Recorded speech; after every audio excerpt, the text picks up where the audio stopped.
நான் ஃபஸ்ட்டு செங்கல்பட்டு வரும்போது இந்த வீட்டில் தான் இருந்தேன். இது வந்து கம்பெனிலே இந்த வீடு அரேஞ்ச் பண்ணி கொடுத்துருந்தாங்க. இந்த ரூமில் என்னை சேர்த்து மொத்தம் 3 பேர் இருப்போம். அவங்க ஃபஸ்ட் ஷிஃப்ட் போயிருக்காங்க, நான் செகண்ட் ஷிஃப்ட் போகணும்.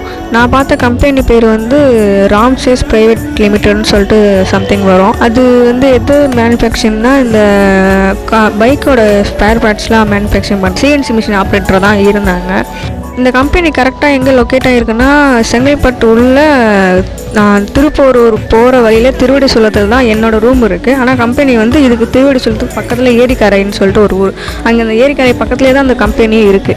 அந்த கம்பெனியில் வந்து மொபைல்லாம் அலோடு கிடையாது. அதனால தான் கம்பெனி வீடியோ எடுக்க முடியாது. ஸோ நான் என்னோடய ரூம் மட்டும் உங்களுக்கு காட்டுறேன். பேச்சுலர் ரூம் அப்படி இப்படின்னு ட்ரெஸ்ஸஸ் கலைஞ்சு இருக்கும். அப்போ அட்ஜஸ்ட் பண்ணிக்கோங்க. என்ன பேச்சுலர்லாம் இருக்கவங்களுக்குலாம் தெரியும், பேச்சுலர் இல்லாத வீட்டில் இருக்கவங்களுக்கு தெரியாது. இதுதான் ரூமோட பேக் டோர் என்ட்ரன்ஸு.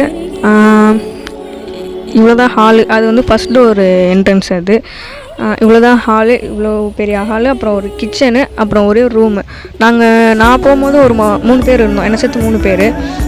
அதுக்கு முன்னாடிலாம் ஆள் இருந்தாங்க போல், அவங்க அந்த வேலை செட் ஆகாமல் போயிட்டாங்க. அப்புறம் அந்த ஒரு அக்கா மட்டும் தனியாகவே இந்த ரூமில் இந்த வீட்டில் இருந்திருக்காங்க.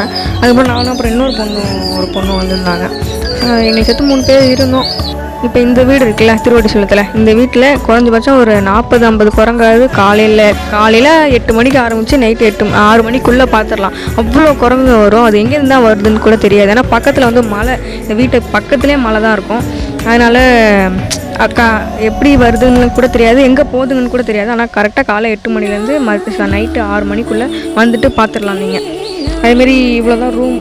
இந்த வீட்டில் மட்டும்தான் 2 ரெஸ்ட் ரூம் இருக்கும். கீழே டாய்லெட்டுக்குன்னு ஒரு ரெஸ்ட் ரூம், அப்புறம் பாத்டப்னு சொல்லிட்டு ஒரு ரெஸ்ட் ரூம் இருக்கும். மொத்தம் 2 இருக்கும். இல்லை மொத்தம் 2 பாத்ரூம் சொல்லியிருந்தானே. ஒன்று வந்து கீழே இருக்கும், இன்னொன்று வந்து ஸ்டெப்ஸில் ஏறி மாடியில் போகிற மாதிரி இருக்கும். அது வந்து மேலே தான் இருக்குது. அதுக்கு மேலே மொட்டை மாடி. நான் தான் சொன்னேன்னே இந்த வீட்டுக்கு பக்கத்துலேயே பெரிய மாலைன்னு. இதுதான் இந்த மாலை தான். அது இங்கேருந்து தான் நிறைய குரங்கு ஸ்டே பண்ணியிருக்குங்க போல. அதுக்கப்புறம் மேலே மொட்டை மாடி. இந்த பக்கத்தில் ஒரு வீட்டு இருக்குல்ல க்ரீன் கலரில் குட்டியாக, அந்த வீட்டில் தான் எப்போ பார்த்தாலும் சண்டை மட்டும்தான் நடந்துகிட்ருக்கோம். நம்ம எப்போல்லாம் ஷிஃப்ட் முடிச்சுட்டு வீட்டுக்கு போகிறோம் அப்போல்லாம் ஒரு நிம்மதியே இருக்காது. அந்த ஹஸ்பண்ட் ஒய்ஃப்குள்ளே சண்டை நடக்கும், அந்த பசங்க ஏதாவது சண்டை போடுவாங்க. ஐயோ அதெல்லாம் ஒரு இதாக இருந்துச்சு. எப்படா இந்த இடத்த விட்டு போகிறதுங்கிற மாதிரி தான் இருக்கும். அப்படி சண்டை போடுவாங்க.